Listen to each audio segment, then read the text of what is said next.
Cool. So we're talking about visualizing the 5 different shapes that let you play a full chord in any key.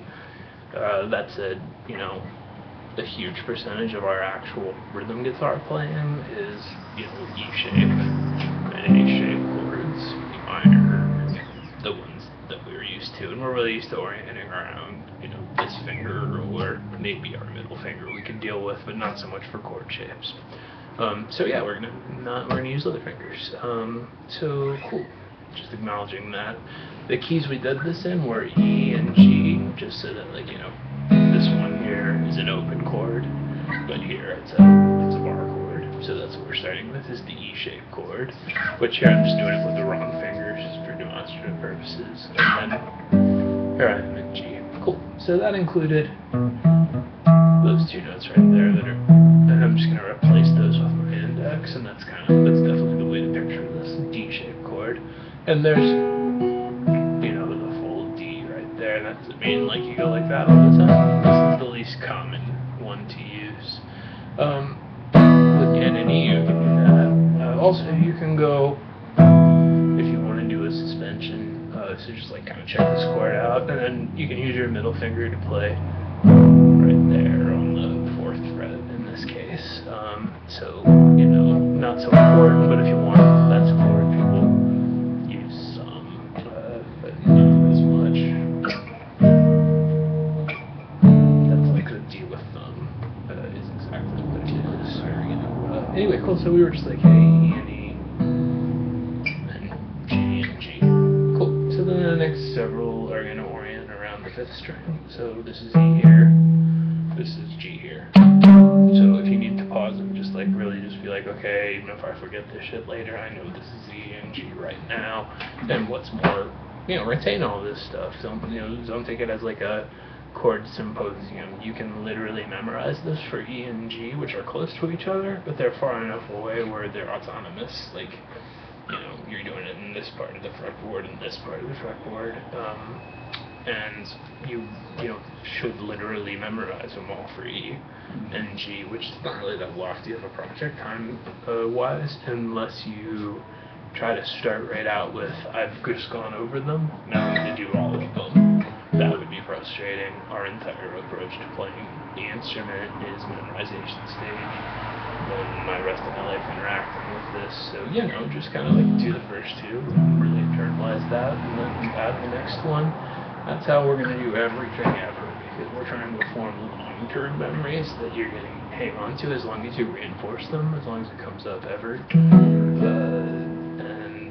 And it's really tempting to be as soon as you see it or whatever. So yeah, it just works in every key. And speaking to why we just decided that if we do these notes, that it covers everything we can continue to do. Yeah, so this, and and that brings us to E and G here, like I was saying. And we've got E, the C-shaped chord, where, you can trick yourself by going C with the wrong fingers. But ultimately, and cool, so on your index finger is going to bar about 3 or 4 strings. You want to be able to go on the 4th string, so probably 4 strings exactly, And that contains D right there. You're moving D around, that's got all of it in there. And this is a grip that's super versatile for D versus this, which kind of traps you into I can only use these fingers. So aside from having to go, now everything's just as easy. I mean, you can conceivably, there's a lot of D stuff using this shape. Regardless, E.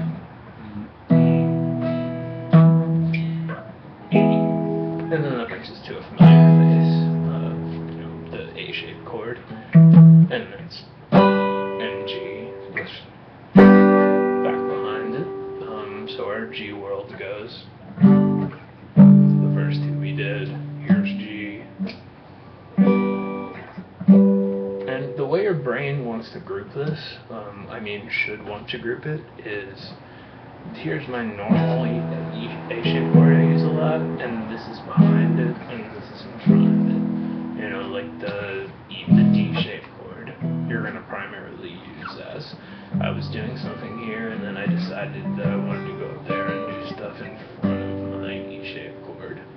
So yeah, like kind of just that's the way to think about it. In terms of like application, it's going to be way more I'm playing this chord. But aside from this one, which I keep saying, this E-shaped one is really useful. So E, we just did that. You know, 1, 2, 3, 4. So all that's left is this G-shaped chord where we go like. And here we took our A shape and just threw our index finger on it instead, which is something we do quite a bit. When there's that, and theoretically, you know, this. And then, you know, we're kind of faintly crossed out the bass string on these.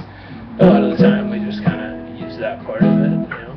And that's in front of this in every single key. And, you know, it's like, I don't know, like, so cool.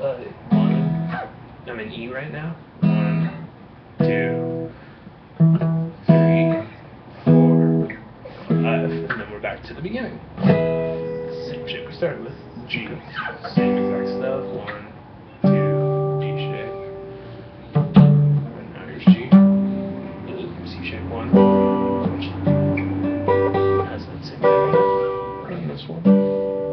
And then the G one there, which is in first position. So, you know, those are together in every single key, which, you know, we should actually bring up in a different context because we've run out of real estate here. Let's say that instead of in G, I was in A and playing that chord, E shape, the G shape is back behind it, just like the E shape, the C shape is back behind this. Any key we pick, there's going to be the run out of space and shoots out back here. So we start, you know, G is G, G, etc. If we were a good, you know, A would be a key where we wouldn't run into any trouble aside from.